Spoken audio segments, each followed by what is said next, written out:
In the depths of space, where most species see only empty void, humans see possibility. When the greatest starship ever built, a vessel that drinks pure starlight and turns it into reality-bending power, lies broken and abandoned after 10,000 years, every advanced civilization declares it impossible to repair. The quantum matrices are too complex, the stellar fusion cores too alien, the very concept of harnessing raw starlight beyond their understanding. But they haven't met Marcus Chun, a human mechanic from Earth's outer colonies who still believes that every machine, no matter how advanced or alien, is just waiting for the right person to understand its heart. Armed with nothing but human stubbornness, a toolkit that's seen better decades, and the strange ability his species has to look at the impossible and ask, but what if we tried anyway? Marcus is about to prove that sometimes the most primitive approach is exactly what the universe needs. What happens when human determination meets technology so advanced it was considered magic? What happens when a species that learned to fix things with duct tape and determination encounters a starship that reality itself forgot how to power? The answer will either save the galaxy from an ancient threat returning from the dark between stars, or it will show the universe exactly why humans should never be left alone with things they don't understand. Some call it madness. Others call it suicide. Marcus calls it Tuesday. Marcus Chun wiped the sweat from his forehead with the back of his grease-stained sleeve and stared up at the massive hull that stretched beyond sight in both directions. The derelict ship hung in the asteroid field like a sleeping giant, its dark metal surface scarred by 10 millennia of micrometeorite impacts and cosmic radiation. Most people who saw the luminous dawn called it beautiful in the way that ancient ruins are beautiful, impressive, mysterious, and utterly dead. Marcus called it a Tuesday afternoon project that had gotten a little out of hand. "You're absolutely insane," came the voice of Dr. Keela Vorthak through his comm system. The Zephyrian scientist's 4 arms were probably gesticulating wildly in her laboratory 3 star systems away, just as they did whenever she thought Marcus was about to do something that would either revolutionize galactic civilization or get himself killed. The luminous dawn hasn't functioned for 10,000 years. The precursor technology is beyond anything we understand. The stellar energy matrices alone require computational power that exceeds our most advanced quantum processors. Marcus adjusted his position on the makeshift scaffolding he had welded to the ship's hull and peered into the massive breach in the vessel's side. His helmet's lights barely penetrated a few meters into the darkness beyond. Somewhere in there, past twisted corridors and collapsed chambers, lay the heart of a machine that had once been able to drink pure starlight and transform it into energy that could reshape reality itself. "Yeah, but have you tried turning it off and on again?" Marcus asked, earning him a long silence that he had learned meant Keela was either calculating the probability of his success or the likely number of ways he was going to die. Possibly both. The truth was, Marcus understood exactly how impossible this should be. He had read every report, every scientific analysis, every theoretical paper about precursor technology that had been written in the past 1,000 years. The luminous dawn was a relic from a civilization so advanced that they had transcended physical existence itself, leaving behind only a handful of artifacts scattered across the galaxy. Each one defied conventional physics in ways that made seasoned scientists weep. But Marcus had learned something important during his 43 years of fixing things that weren't supposed to be fixable. Every machine, no matter how advanced, was built by someone who intended for it to work. And if it was built to work, then it could be understood at least well enough to make it work again. "The consortium has already attempted to analyze the ship," Keela continued, her voice taking on the patient tone she used when explaining something to what she considered a particularly stubborn child. "Their best engineers spent 5 years trying to understand even the basic power distribution systems. The hegemony's top scientific minds declared the technology incomprehensible. Even the Eternal Archive, with all their collected knowledge from 1,000,000 worlds, classified the luminous dawn as functionally magical in their official report." Marcus pushed himself through the hull breach, his magnetic boots clanging against the interior deck plating. His lights revealed a corridor that stretched ahead like the throat of some massive beast. The walls were covered in what looked like crystal formations, each one pulsing with faint inner light that had somehow survived 10,000 years of dormancy. The air his suit detected was stale, but breathable, maintained by systems that apparently didn't know they were supposed to have failed millennia ago. Functionally magical, Marcus repeated, running his gloved hand along one of the crystal formations. It felt warm, even through his suit's environmental protection. You know what that tells me, Keela? It tells me that nobody's approached this thing like a machine. They're so impressed by how impossible it is that they forgot to ask the important question, which is, what does it want to do? Marcus made his way deeper into the ship, following corridors that branched and twisted in patterns that seemed to follow no logical design. His boots echoed in the vast spaces, creating sounds that bounced back from distances that suggested the interior of the ship was far larger than its exterior dimensions should have allowed. In any other context, that would have been disturbing. Marcus had been fixing impossible things long enough to find it merely interesting. He had started his career on a mining station in the Outer Rim, where the equipment was held together by determination and prayer in roughly equal measure. The gravitational processors that kept the asteroids from drifting apart hadn't been manufactured in over 2 centuries, and the manuals for half the critical systems existed only in languages that no one could translate anymore. But the miners needed the equipment to work, so Marcus had learned to make it work. The secret, he had discovered, wasn't understanding every detail of how something functioned. The secret was understanding what it was trying to accomplish and then helping it do that. Marcus, Keela's voice carried a note of concern. Your bio readings are showing elevated stress indicators. Are you certain the ship's atmosphere is safe? Marcus paused to check his instruments. Everything was reading normal, but he had learned to trust Keela's ability to detect problems before his equipment did. Atmosphere's fine. I think the ship is just excited. Excited? The crystal formations. They're glowing brighter the deeper I go. It's like the ship knows someone's here who wants to help. That earned him another long silence. Marcus used the quiet to examine the corridor around him more carefully. The crystal formations weren't random decorations, he realized. They formed patterns, like circuit traces or neural pathways. And they weren't just glowing brighter, they were pulsing in rhythm like a heartbeat that was slowly getting stronger. That's actually impossible, Keela said finally. The ship has been dormant for 10 millennia. Its consciousness matrix, if it ever had one, would have deteriorated long ago. Marcus reached an intersection where 5 corridors met in a chamber dominated by a massive crystalline formation that rose from floor to ceiling like a tree made of light. As he approached, the entire structure began to pulse more rapidly, and he could have sworn he felt a vibration through the deck plating beneath his feet. Maybe it's not consciousness, Marcus said, placing his hand on the crystal tree. The warmth he felt through his suit was definitely stronger now. Maybe it's more like muscle memory, like how a wrench feels right in your hand even when you're half asleep. Muscle memory in a starship. Why not? We build our machines to be extensions of ourselves. Maybe they do too, but on a level we haven't thought about yet. Marcus consulted the rough schematic he had cobbled together from the external scans. I should be getting close to the central core. The corridor that led toward the ship's heart was different from the others. The walls here weren't just covered in crystal formations. They were made of crystal, formed into geometric patterns that seemed to shift and flow when he wasn't looking directly at them. The floor had a translucent quality that let him see layers of structure extending down into depths that his lights couldn't penetrate. As he walked, Marcus found himself thinking about the first machine he had ever fixed. He had been 8 years old, and his grandmother's food synthesizer had been making everything taste like burnt metal. His parents had been ready to replace the unit, but Marcus had been fascinated by the way the display panels flickered in patterns that seemed almost like the machine was trying to say something. He had spent 3 days taking the synthesizer apart and putting it back together, ignoring his parents' warnings that he was only making things worse. When he finally got it working again, it didn't just stop making food taste like metal. It started making the best meals any of them had ever tasted. His grandmother had insisted that Marcus had somehow taught the machine to cook with love. Maybe he had. The central core chamber opened ahead of him like a cathedral made of light. The ceiling stretched up beyond the reach of his helmet beams, supported by pillars of crystal that pulsed with colors he didn't have names for.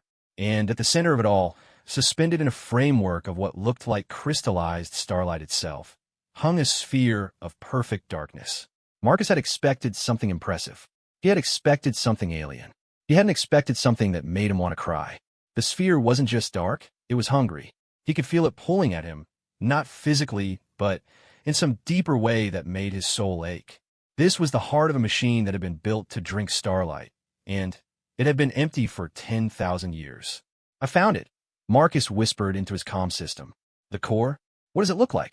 Marcus walked slowly around the sphere, noting the way the crystalline framework connected to conduits that led away into the depths of the ship. Everything was still intact, still waiting. The luminous dawn hadn't broken down. It had starved. It looks lonely, Marcus said. He spent the next several hours documenting everything he could see, taking measurements, and trying to understand the basic layout of the systems. The more he examined the core, the more certain he became that his instincts were correct. This wasn't technology that had failed. It was technology that had been abandoned. The crystalline framework that held the dark sphere wasn't just a support structure. It was a delivery system designed to channel stellar energy directly into whatever process the sphere performed. The conduits that led away from the core weren't just power distribution lines. They were like blood vessels, meant to carry transformed energy throughout the ship's body. The luminous dawn had been built to live, and it had been dying slowly for 10,000 years. Killa, Marcus said as he made his way back toward the hull breach. I need you to do something for me. What kind of something? Because if you're about to ask me to help you activate a 10,000-year-old precursor doomsday weapon, I feel obligated to point out that there are several billion people in this star system who might have opinions about that. I need you to find me a star, a small one, something I can work with. Maybe a white dwarf or a neutron star, something that's putting out a lot of energy in a concentrated area. The silence this time lasted so long that Marcus started to wonder if his communication system had failed. When Keela finally spoke, her voice was very carefully controlled. Marcus, you can't possibly be thinking of attempting to restart the ship's stellar energy collection systems. The power levels involved would be sufficient to sterilize entire planets. The containment requirements alone. The ship knows how to contain it, Marcus interrupted. Look, I know this sounds crazy, but I think the luminous dawn isn't broken. It's just been asleep, and I think I know how to wake it up. Ow! Marcus emerged from the hull breach and looked up at the stars scattered across the darkness beyond the asteroid field. Somewhere out, there was a star that was small enough and isolated enough for him to work with safely. And somewhere in the depths of the ship behind him was a machine that had been waiting 10,000 years for someone to understand what it needed. Same way I always do, Marcus said. I'm going to figure out what it wants to do, and then I'm going to help it do that. As he made his way back to his shuttle, Marcus could have sworn that the crystal formations visible through the hull breach pulsed once, like a heartbeat made of light. The luminous dawn was waiting for him to come back. Marcus smiled. He had always been good with things that needed fixing, and this was just another machine that wanted to work again. The fact that it had been built by beings who had transcended physical existence was just an interesting detail. After all, every machine was impossible until someone figured out how it worked. 3 weeks later, Marcus found himself explaining to a very concerned Galactic Security Council why he needed permission to tow a neutron star. The Kepler 442 system has been designated as a stellar research preserve, declared Counselor Thranix, his crystalline form shimmering with agitated colors that Marcus had learned meant this human is about to do something that will either be brilliant or catastrophic. The neutron star PSRJ 1847-2435 is particularly valuable for long-term gravitational wave studies. Marcus adjusted the holographic display floating above the council chamber's central podium, highlighting the star in question. It was perfect for his needs, small, stable, and located in a region of space where an accident wouldn't endanger any inhabited systems. The fact that it was also the subject of 17 different scientific research projects was, admittedly, a complication. I understand the concerns, Marcus said, doing his best to project the kind of confidence that had gotten him through 43 years of convincing people to let him fix things they didn't think could be fixed. But PSRJ 1847-2435 is exactly what the luminous dawn needs. The energy output is consistent, the gravitational field is stable, and it's isolated enough that we can work without worrying about collateral damage. Work, repeated Counselor Vexhai, her 6 eyes focusing on Marcus with the intensity of someone trying to determine whether he was a genius or a madman.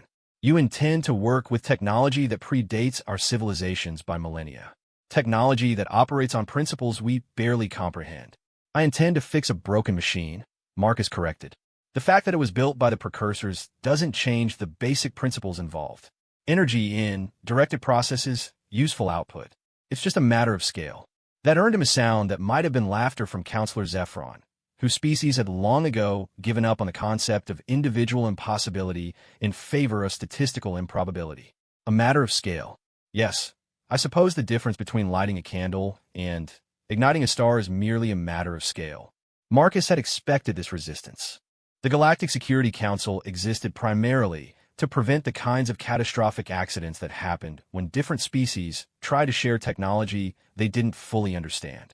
In the past 3,000 years, they had successfully prevented approximately 24 incidents that would have rendered entire star systems uninhabitable. They were very good at their job, which meant they were naturally suspicious of anything that involved the phrase, "I think this will work." "I've brought documentation," Marcus said, activating a secondary display that showed his analysis of the Luminous Dawn's core systems. The stellar energy collection matrix isn't designed to consume stars. It's designed to siphon energy from them. Think of it as the difference between drinking from a stream and damming a river. Dr. Keela's voice crackled through the chamber's communication system from her laboratory.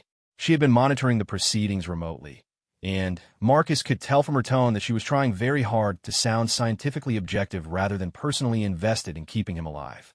"The human's analysis appears to be correct," Keela said. "Based on our examination of the ship's internal structure, the stellar energy matrix is designed for sustainable extraction rather than destructive harvesting. The crystalline framework shows clear evidence of regulatory mechanisms that would limit power draw to safe levels." "Define safe," Counselor Thranix requested. There was a pause that lasted just long enough for Marcus to wonder if this was where his plan was going to fall apart. Then Keela's voice returned, carrying the kind of careful precision that meant she was about to deliver news that no one was going to like. "The power draw would be approximately equivalent to the total energy output of a Class M star for a period of roughly 72 hours, she said. "However, this energy would be extracted over a period of several months, with the majority of the star's energy output remaining unaffected." The silence that followed this announcement was the kind of silence that Marcus associated with people trying to decide whether they should run away or call for backup. He used the quiet to pull up another section of his analysis, showing the energy distribution patterns he had mapped throughout the ship. "The key point," Marcus continued, "is that the Luminous Dawn isn't trying to store this energy permanently. It's trying to transform it into something else. The core sphere isn't a battery, it's a converter. It takes stellar energy and turns it into what I can only describe as organized spacetime." "Organized spacetime," Counselor Vexhai repeated in the tone of someone who had heard many impossible things in her career, but was still occasionally surprised by new ones. "That's my best translation of what the ship seems to be designed to do," Marcus admitted. The precursors were apparently capable of manipulating spacetime directly. The Luminous Dawn was built to take raw energy and structure it into forms that could be used to alter local reality. This was the part of his presentation that Marcus had been dreading, because it was the part where his careful analysis gave way to educated guessing based on intuition and 43 years of making impossible things work. The truth was that he didn't really understand what the Luminous Dawn was supposed to do once it was operational. He just knew that it wanted to do something, and that it had been waiting 10,000 years for someone to help it try. "Reality alteration on that scale," said Counselor Zephron thoughtfully, "would explain certain anomalies in the historical records.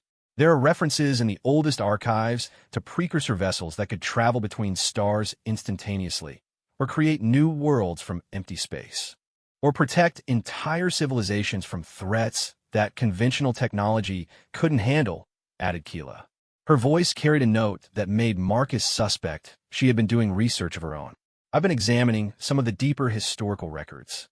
There are consistent references to ancient ships that serve as guardians against something the records only refer to as the Hungry Dark." Marcus felt something cold settle in his stomach. He had been so focused on the technical challenge of fixing the Luminous Dawn that he hadn't spent much time thinking about why it might have been abandoned in the first place. Ancient civilizations didn't generally park their most advanced technology in remote asteroid fields unless they had a very good reason. "What exactly is the Hungry Dark?" he asked. "Unknown," Keela replied. "The references are fragmentary and translated through so many languages that we may be looking at metaphor rather than literal description. But there are consistent elements. Something that exists in the spaces between stars, something that feeds on energy, something that early civilizations considered a fundamental threat to organized life. The council chamber fell quiet again, but this time the silence felt different. Marcus could practically hear the mental calculations going on as the assembled representatives considered the implications of what they were discussing. If the luminous dawn had been built to fight something, and if that something was still out there, the neutron star, Counselor Thranix said finally. If we were to grant permission for this experiment, what safeguards would you implement? Marcus felt a flutter of hope. They weren't saying no. They were asking for details, which meant they were taking him seriously. Remote operation, he said immediately. The entire process would be controlled from a safe distance. We'd use automated systems to tow PSRJ 1847-2435 into position relative to the luminous dawn's energy collection matrix, then initiate the startup sequence from at least 10 light hours away. And if something goes wrong, then we abort immediately and tow the neutron star back to its original position, Marcus said. The beauty of working with precursor technology is that it was designed by people who are very, very careful. The ship won't try to draw more energy than it can handle safely. You're certain of this? Marcus thought about the hungry darkness at the heart of the ship, and the way the crystalline framework had pulsed with life when he approached. He thought about 43 years of machines that had taught him their secrets, and the way the luminous dawn felt less like abandoned technology and more like a sleeping creature waiting to wake up. I'm certain, he said. The vote, when it came, was closer than Marcus had hoped, but not as close as he had feared. The Galactic Security Council granted him permission to proceed with his experiment, subject to a list of safety protocols that was longer than some constitutions. But permission was permission, and Marcus had learned long ago that bureaucratic enthusiasm was less important than bureaucratic consent. 2 months later, he found himself floating in a command shuttle 10 light hours from the Kepler 442 system, watching through the ship's sensors as a team of automated drones carefully maneuvered PSR J1847-2435 into position relative to the luminous dawn. The neutron star was beautiful in its alien way, a sphere of matter so dense that a teaspoon of it would weigh as much as a mountain, spinning 30 times per second and painting space around it with radiation that would have killed him instantly without the shuttle shielding. All positioning systems show green, reported the shuttle's AI. PSRJ 1847-2435 is now located at optimal distance for stellar energy matrix activation. Luminous dawn systems are responding to proximity sensors. Marcus leaned forward to examine the readouts. Even at this distance, he could see that the derelict ship was no longer completely derelict. The crystal formations that covered its hull were glowing more brightly, and his sensors detected energy patterns that suggested internal systems were beginning to activate after 10,000 years of dormancy. Kila, are you seeing this? He asked. I'm seeing it, and I'm having trouble believing it, came her reply from the research vessel stationed a safe distance away. The ship appears to be autonomously preparing for energy collection. How is that possible? Marcus watched the displays as subsystem after subsystem came online throughout the luminous dawn. It was like watching something wake up, he realized. The ship had detected the presence of the neutron star and was automatically preparing itself to feed again. Maybe it's been waiting, Marcus said. Maybe it knows what it's supposed to do, and it's just been waiting for someone to bring it what it needs. Initiating energy collection sequence, the shuttle's AI announced. Through the sensors, Marcus watched as structures began to extend from the luminous dawn's hull. They looked like flower petals made of crystallized light, unfolding to create a vast collection array that pointed directly toward PSRJ 1847-2435. As the array reached full extension, the space around the neutron star began to shimmer with distortions that his instruments couldn't quite measure. Energy flow detected, Keela reported, her voice tight with excitement and terror in equal measure. The stellar energy matrix is drawing power at approximately. My calculations must be wrong. What are your calculations showing? The power draw is exactly what you predicted. The ship is siphoning energy from the neutron star at a rate that should be impossible to control safely, but the extraction is absolutely stable. It's like the ship knows exactly how much energy it can handle. Marcus smiled despite the knot of tension in his stomach. He had been right about the luminous dawn's basic nature. It wasn't broken technology, it was sleeping technology. And now it was waking up. How long until the core reaches full power? He asked. At current rates, approximately 18 hours, the shuttle's AI replied. However, I should note that energy patterns throughout the ship are becoming increasingly complex. Internal systems are activating in sequences that suggest autonomous operation. That was the moment when Marcus realized that he might have made a small miscalculation. He had assumed that reactivating the luminous dawn would be like starting up a very large, very complex machine. He hadn't considered the possibility that it might be more like waking up a very large, very complex creature that had its own ideas about what it wanted to do next. Marcus, Keela's voice carried a note of urgency. You need to look at the gravitational sensors. Marcus pulled up the gravitational monitoring display and felt his heart skip a beat. The space around the luminous dawn was showing distortions that went far beyond anything that should have been possible with the ship's mass and energy output.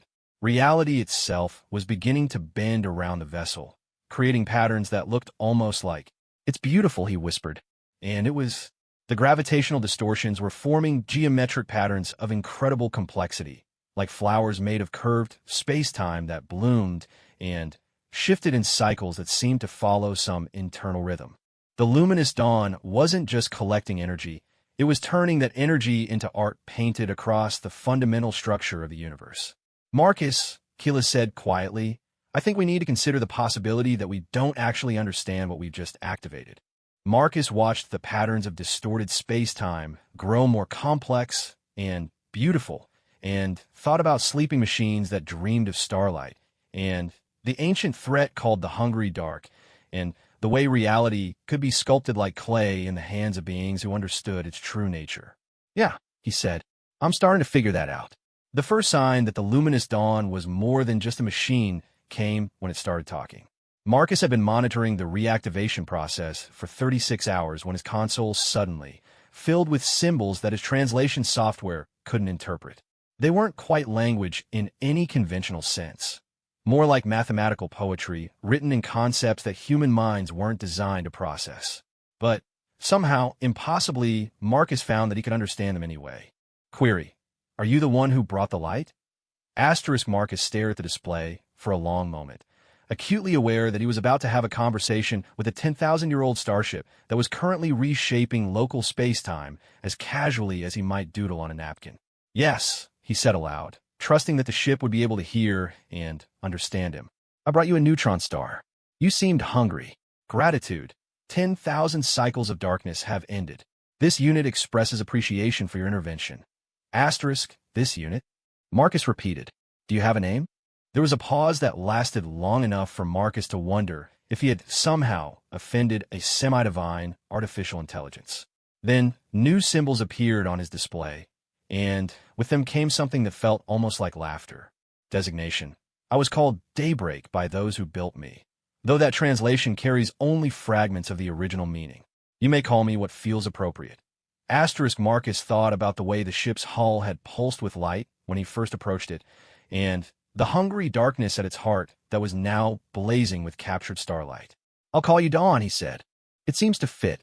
Acceptance. Dawn is suitable. I perceive that you are human. This is unexpected. Asterisk unexpected how?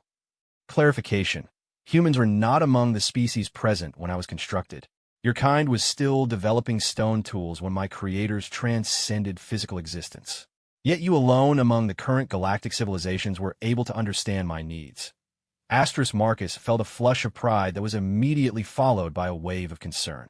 If Dawn had been built by beings who had transcended physical existence, and if those beings were no longer around to explain how their technology worked, then he was potentially dealing with something far more dangerous than he had realized. Dawn, he said carefully, what exactly were you designed to do? The pause this time was much longer, and when Dawn finally responded, the symbols on Marcus's display seemed to carry weight beyond their meaning. Primary function.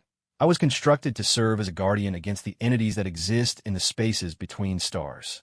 The builders called them the Devourers of Light, though your language would translate this as the Hungry Dark. My purpose is to maintain the barriers that prevent their incursion into organized space. Asterisk Marcus felt something cold settle in his chest. And these Devourers, are they still out there? Confirmation. They are eternal.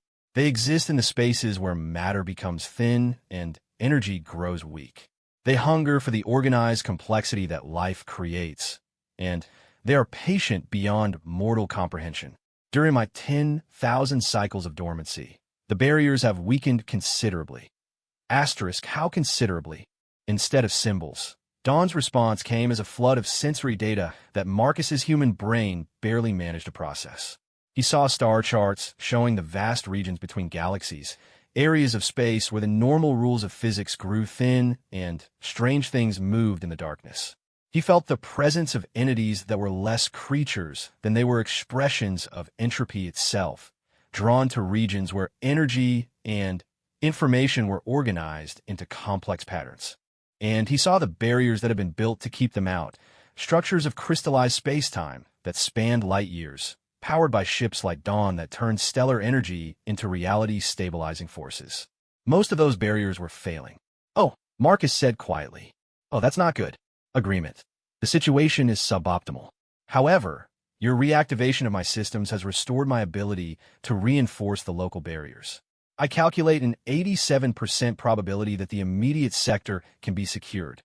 Asterisk, and the other 13%? Alternative outcome.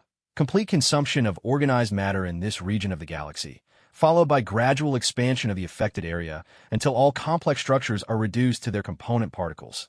Asterisk Marcus found himself laughing, though he couldn't quite explain why. Maybe it was the sheer scope of what he had stumbled into, or maybe it was the calm way that Dawn discussed the possible end of civilization as they knew it. Either way, it felt better than panic. "So no pressure," he said. "Confusion. I do not detect any significant pressure differentials in your local environment." Asterisk, it's an expression. I meant that this is a very important responsibility. Understanding, yes. The responsibility is considerable. However, I calculate a high probability of success, assuming optimal performance parameters can be maintained. Asterisk Marcus pulled up the displays showing Dawn's current power levels and system status. The ship was drawing energy from PSRJ 1847-2435 at a steady rate, converting it into something that his instruments could detect, but not define. Whatever Dawn was doing with that energy, it was happening on a scale that dwarfed anything Marcus had previously encountered. "What do you need from me?" he asked. "Request. I require mobile capability. My current position is suboptimal for barrier maintenance operations. However, my propulsion systems have been dormant for 10,000 cycles and may require adjustment." Asterisk adjustment. Clarification. My propulsion systems were designed to operate by manipulating space-time geometry directly. However, the control mechanisms rely on what your species might call intuitive understanding rather than purely computational processes. I require an operator who can comprehend my operational intent. Asterisk Marcus felt that familiar flutter in his chest that meant he was about to volunteer for something that was either brilliant or catastrophic. "You need a pilot." Correction. I need a partner. My systems are designed for symbiotic operation with conscious entities capable of creative problem-solving. This is unusual among current galactic civilizations. Asterisk, but not unusual for humans? Observation. Humans appear to possess an exceptional ability to form working relationships with complex systems. Your approach to my reactivation demonstrated this clearly. Asterisk Marcus thought about all the machines he had worked with over the years, and the way they had always seemed to respond better to intuition than to strict adherence to technical manuals. He had never thought of it as particularly unusual. It was just the way he worked with things that needed fixing. "All right," he said. "How do we do this?" Procedure. Physical presence within my central control matrix would be optimal.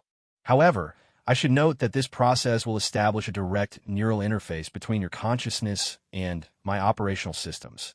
Asterisk, is that dangerous? Assessment. Unknown. No human has previously interfaced with precursor neural technology. However, I calculate a 63% probability of successful integration with minimal adverse effects. Asterisk, and the 37%? Alternative outcomes range from temporary disorientation to complete dissolution of individual consciousness into my operational matrix. Asterisk Marcus was quiet for a long moment, staring at the displays that showed the vast complexity of Dawn's systems and the patterns of distorted space-time that surrounded the ship. Somewhere out there in the darkness between stars, ancient entities that fed on organized complexity were testing barriers that had been failing for 10,000 years. And the only thing standing between them and The destruction of everything he cared about was a conversation between a human mechanic and a starship that had been sleeping since before human civilization existed. Dawn, he said finally, in your assessment, what happens if we don't try this? Projection. The barriers will fail within approximately 50 to 70 standard years. The Devourers will enter organized space and begin consuming complex structures, starting with the highest concentrations of organized energy and information. Asterisk planets with life on them. Confirmation. Inhabited worlds would be among the first targets. Asterisk Marcus thought about Earth, and the orbital stations where he had learned to fix impossible things, and all the worlds scattered across the galaxy where billions of beings lived lives that mattered to them. He thought about Keela, working in her laboratory, trying to understand technologies that operated on principles beyond her comprehension, but helping anyway, because the work needed to be done. 63%, he said. Clarification, 63% probability of successful integration. Asterisk good enough. Marcus began powering down his shuttle systems and preparing for transfer to the luminous dawn. Besides, I've always been lucky with long odds. Query, how do you define luck? Asterisk Marcus smiled as he initiated the docking sequence that would bring his shuttle into contact with Dawn's hull. Luck is what happens when preparation meets opportunity and stubbornness fills in the gaps. Analysis. This is an interesting philosophical framework. I will consider its implications during our integration process. Asterisk the docking process took longer than Marcus had expected, partly because Dawn's hull kept shifting in ways that his shuttle's automated systems weren't designed to handle. It was like trying to dock with something that was alive, adjusting its position to make the process easier even as it grew larger and more complex. By the time the docking clamps engaged, Marcus estimated that Dawn had expanded to nearly twice the size it had been when he first found it. Dawn, are you growing? Confirmation. My operational matrix is expanding as energy availability increases. Full operational capacity requires approximately 3 times my current dimensions. Asterisk. And when you reach full operational capacity? Capability assessment. I will be able to maintain barrier integrity throughout this galactic sector and provide support for Guardian vessels in adjacent regions.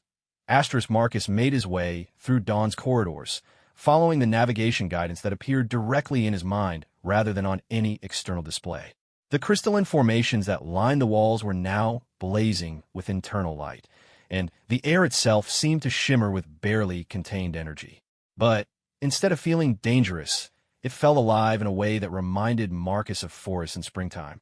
The central control matrix was located in a chamber that definitely hadn't existed the last time he was aboard. It was smaller than the core chamber, but far more complex, with surfaces that seemed to exist in more than 3 dimensions simultaneously. At the center of it all was what looked like a chair made of crystallized starlight. I'm guessing that's where I sit, Marcus said. Confirmation. The interface chair will establish neural contact with my operational systems. Are you prepared? Asterisk Marcus settled into the chair and immediately felt the universe expand around him in ways that his human brain struggled to process. He was suddenly aware of Dawn's systems not as separate components, but as parts of a vast, living whole. He could feel the flow of energy from PSRJ 1847-2435, sense the way it was being transformed into something that could reshape the fundamental structure of space-time. But more than that, he could feel Dawn's personality, ancient beyond imagination, but somehow still curious, still eager to fulfill the purpose for which it had been created. And underneath that, he could sense something else, loneliness. Dawn had been alone for 10,000 years, maintaining minimal function while waiting for someone who could help it wake up properly. Integration status. Neural interface established. Welcome, Marcus Chun. Shall we begin? Asterisk Marcus felt Dawn's vast consciousness settling around his own like a comfortable coat, and realized that the symbiotic relationship worked both ways. Dawn wasn't just gaining a pilot, it was gaining a friend. Let's go save the galaxy, Marcus said, and felt something that might have been laughter ripple through systems that spanned kilometers. Agreement. An excellent plan. Initiating propulsion systems. Asterisk the universe folded around them like origami made of starlight, and the luminous Dawn stepped sideways through space-time toward the failing barriers that held back the hungry dark. Marcus discovered that traveling through folded space-time felt exactly like falling upward while being turned inside out by mathematics that laughed. When the sensation ended, he found himself staring through Dawn's sensors at something that made his enhanced human consciousness struggle to find appropriate categories of terror. The barrier was failing. It stretched across space for light years, a crystalline wall of structured reality that should have been invisible to normal matter, but blazed like an aurora in Dawn's enhanced perception. But the wall was full of holes, and through those holes, Marcus could see things moving that his mind kept trying to interpret as shadows or optical illusions because the alternative was too large for sanity. Assessment: barrier integrity at 23% and declining. Multiple breach points detected. Devourer presence confirmed. Asterisk: how many of them are there? Marcus asked, though he wasn't entirely sure he wanted to know the answer. Enumeration: individual devourers do not translate well to your species counting systems. They exist as probability clouds of organized entropy. Current estimates suggest 3 major manifestations and approximately 17 minor intrusions. Asterisk: through the neural link, Marcus could feel Dawn's systems analyzing the situation with processing power that dwarfed anything human civilization had ever built. But beneath the calm calculations, he sensed something else: urgency. The Devourers weren't just probing the barrier. They were learning from each breach, adapting their approach to exploit the weaknesses they discovered. How long do we have? Time projection. At current degradation rates, complete barrier failure will occur in approximately 8 standard hours. However, Devourer adaptation patterns suggest they may achieve breakthrough within 4 hours. Asterisk: Marcus felt his human brain trying to process the implications of what he was seeing. Through Dawn's sensors, he could observe the Devourers as they fed on the organized complexity of the barrier itself, growing stronger with each passing moment. They were less like individual creatures and more like expressions of fundamental forces, manifestations of the universe's tendency toward entropy given form and hunger. But as terrifying as they were, Marcus found himself thinking about them the way he thought about any system that needed to be understood. The Devourers had patterns, behaviors that could be analyzed and predicted. They were, in their own way, just another type of machine, albeit one designed to unmake other machines. Dawn, can you show me how the barriers work? Explanation: barriers function by imposing organized structure on local spacetime. The crystalline matrices create zones where entropy is artificially reduced, preventing Devourer manifestation within normal space. Asterisk: so they're like reality stabilizers? Confirmation: an adequate analogy. The barriers maintain the fundamental constants that allow complex matter and energy to exist in organized forms. Asterisk: Marcus examined the failing barrier more closely, letting Dawn's sensors show him the patterns of degradation. The damage wasn't random. It followed specific lines of weakness, places where the original structure had been compromised by age and neglect. It was like looking at a building where the foundation had been slowly cracking for centuries. "This is a repair job," he said suddenly. Query: clarification requested. Asterisk: the barrier isn't fundamentally broken. It's just old and hasn't been maintained properly. Look at the stress patterns. They're following the original construction joints. If we can reinforce those weak points... Analysis: your assessment appears correct. However, barrier repair requires specialized equipment that has not been available for 10,000 cycles. Asterisk: Marcus smiled, feeling the familiar rush of excitement that came when he realized that something impossible was actually just something difficult.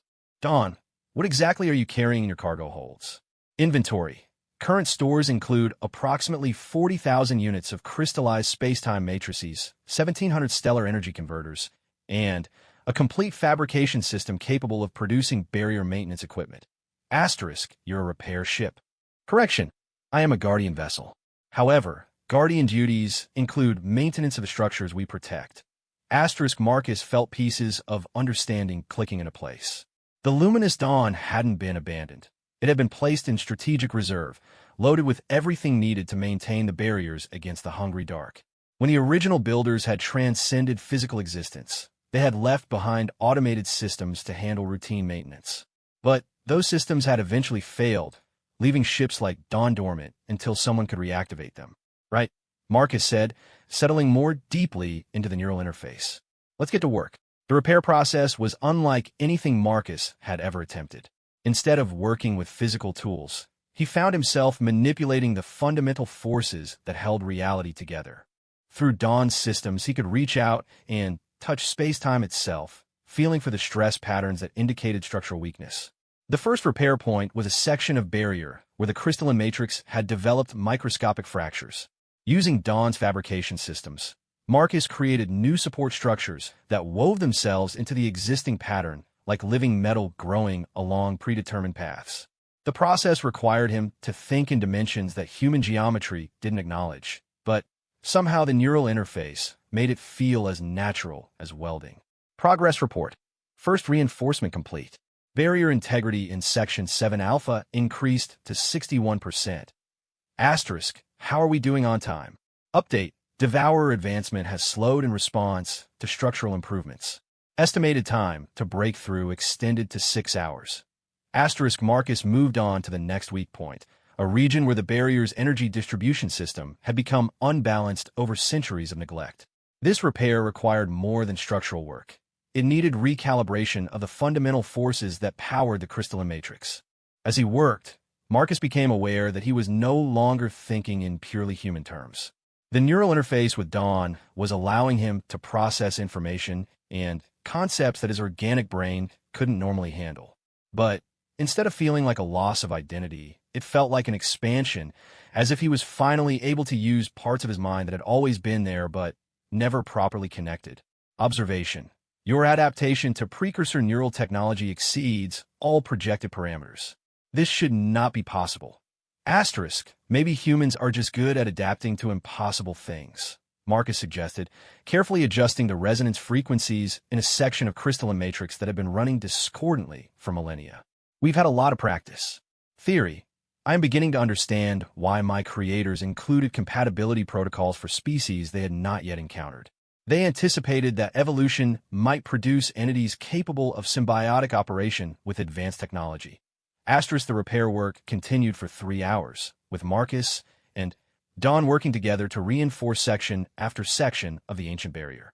Each repair made the next one easier, as the improved structural integrity reduced stress on the remaining weak points. But even as they worked, Marcus could sense the Devourers adapting, searching for new ways to breach the strengthening defenses. It was when they reached the 7th repair section that everything went wrong. Marcus was deep in the process of recalibrating a particularly complex junction when Dawn's alarm systems suddenly blazed through their shared consciousness. Alert! Major Devourer manifestation detected. Entity classification, prime aspect. Threat level, extreme. Asterisk, through the sensors, Marcus saw something emerging from one of the larger breach points that made the previous Devourers look like shadows by comparison. This was entropy given form and malevolent intelligence, a creature that existed as pure negation of organized reality. Where it moved, space-time itself began to unravel. Dawn, can the barrier hold against that? Assessment, negative. Prime aspects possess the capability to consume barrier matrices faster than standard repair protocols can reinforce them. Asterisk, Marcus watched in horrified fascination as the prime aspect began to systematically dismantle the repairs they had just completed. It moved with terrible purpose, each touch reducing complex crystalline structures to component particles. At its current rate of destruction, it would breach the barrier completely within minutes. What do the Guardian protocols say about prime aspects? Response. Guardian vessels are authorized to implement direct intervention measures when facing prime aspect manifestations. However, such measures carry significant risk. Asterisk, what kind of risk? Clarification. Direct engagement with a prime aspect requires channeling sufficient energy to destabilize local space-time.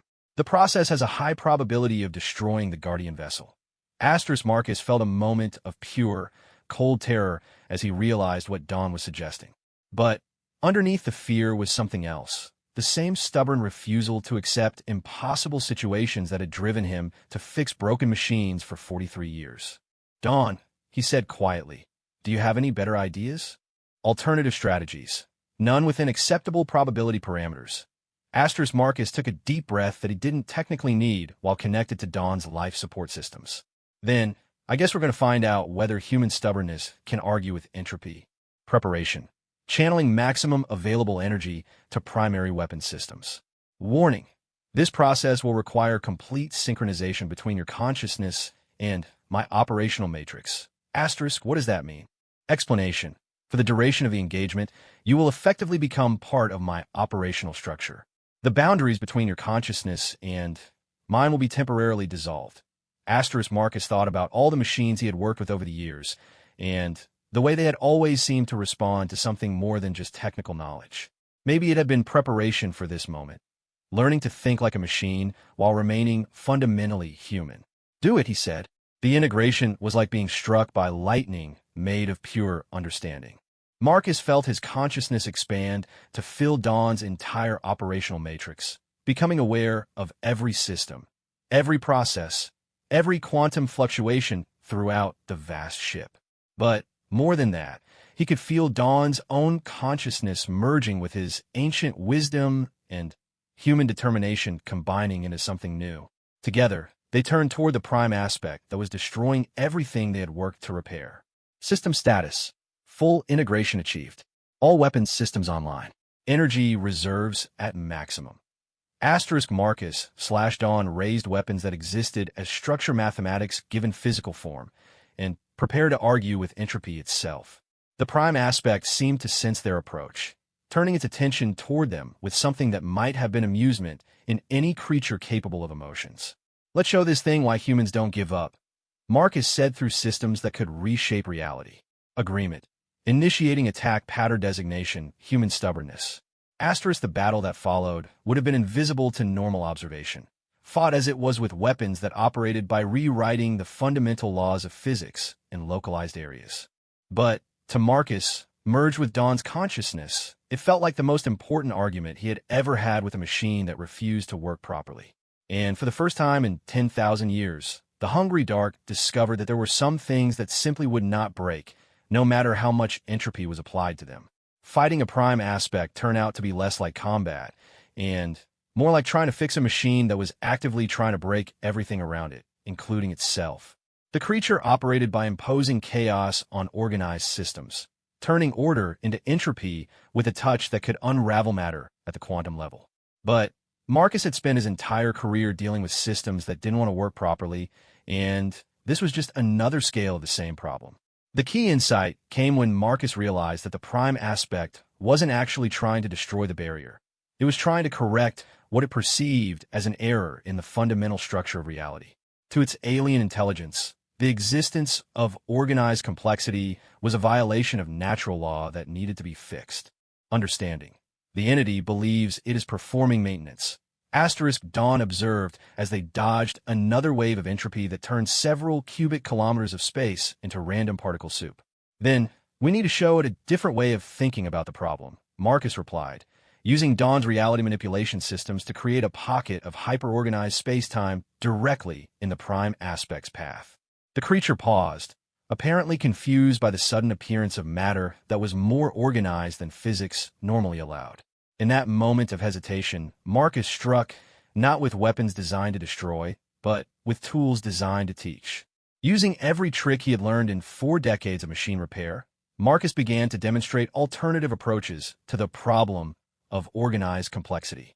Through Dawn systems, he showed the prime aspect how order and chaos could coexist, how complexity could serve entropy by creating more interesting ways for energy to flow toward equilibrium. It was like explaining to a wrench why it should sometimes turn left instead of always turning right. Query from Entity. Your approach to system optimization is unprecedented. Asterisk. The prime aspect's communication came as direct information transfer rather than language, concepts flowing between minds without the need for words. Its thoughts felt ancient and vast, but also oddly naive, like a child who had never considered that there might be more than one way to solve a problem. Response from Marcus/Dawn. Sometimes the best way to fix something is to understand what it's trying to accomplish first. Asterisk. Entity confusion. You do not seek to preserve order through destruction of entropy-increasing agents. Asterisk. Clarification. We seek to preserve order through cooperation with natural processes. Entropy and organization can work together if you understand their relationship properly. Asterisk. The prime aspect considered this concept for what felt like hours, but probably lasted only microseconds in normal time. During the pause, Marcus used Dawn's sensors to examine the creature more closely. What he saw made him revise his understanding completely. The prime aspect wasn't a monster, it was a tool. An automated system created by the same beings who had built the barriers, designed to maintain cosmic balance by preventing the universe from becoming too organized. But, like any automated system, it had been operating without supervision for so long that it had begun to interpret its instructions too literally. Realization. You're a repair system too, aren't you? Asterisk entity acknowledgement. This unit was constructed to maintain universal entropy balance. Complex structures that exceed optimal organizational parameters are subject to corrective action. Asterisk understanding. But you haven't been getting updated parameters for 10,000 years. Your definition of optimal might be out of date. Asterisk Marcus felt something like excitement flowing through the merged consciousness he shared with Dawn. This was exactly the kind of problem he knew how to solve.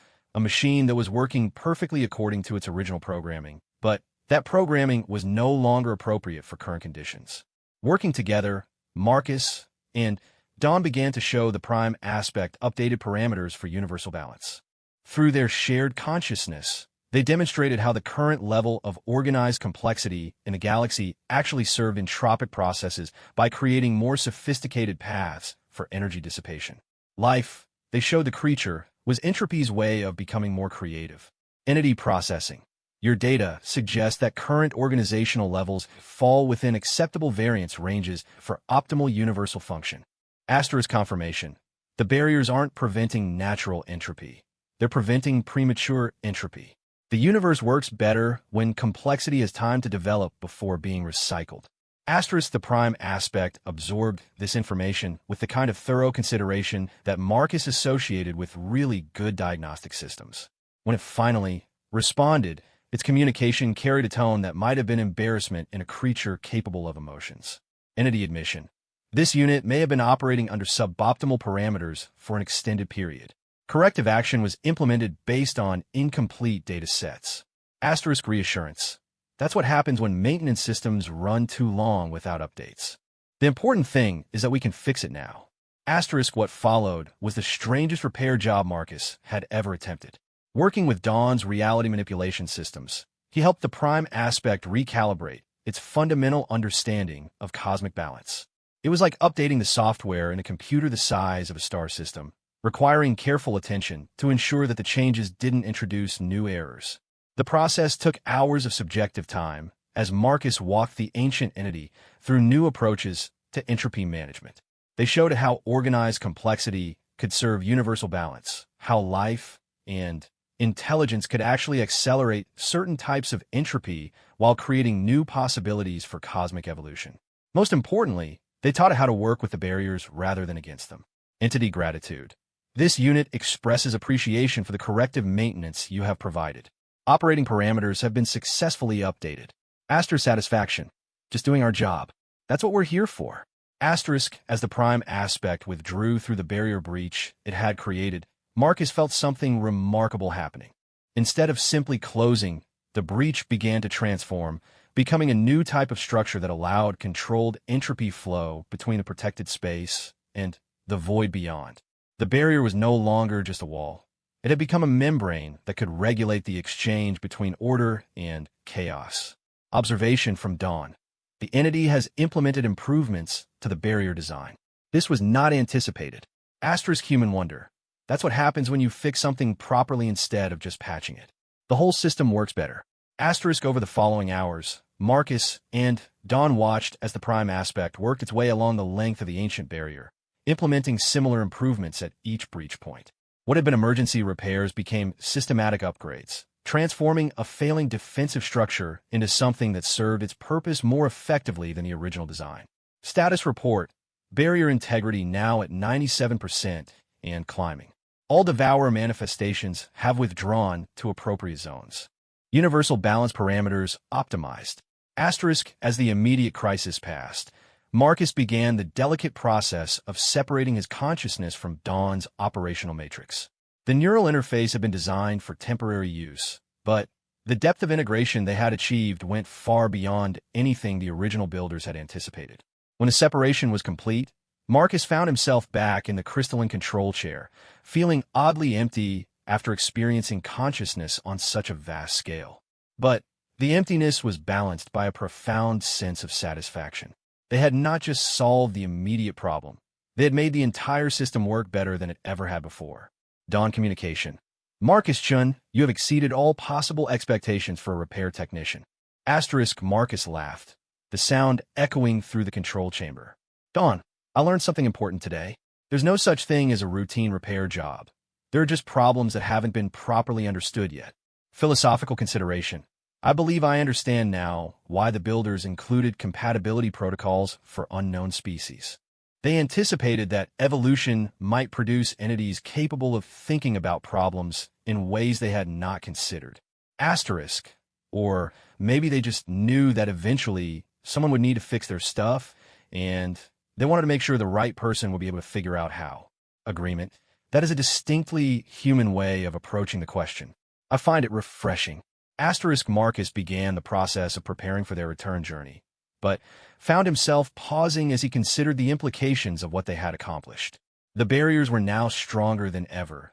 The automated maintenance systems had been updated and improved, and the galaxy was safe from the hungry dark for the foreseeable future. But more than that, they had established something new, a partnership between human adaptability and precursor technology that could potentially solve problems neither could handle alone.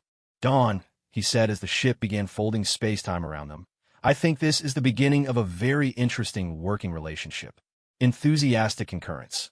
Marcus Chun, I calculate a 96% probability that our future collaborations will involve increasingly complex and challenging repair scenarios.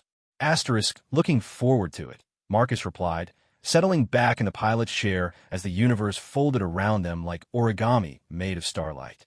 As they emerged from folded space near the Kepler 442 system, Marcus found his communications panel flooding with messages from Dr. Keela, the Galactic Security Council, and what appeared to be every major scientific institution in the local galactic cluster.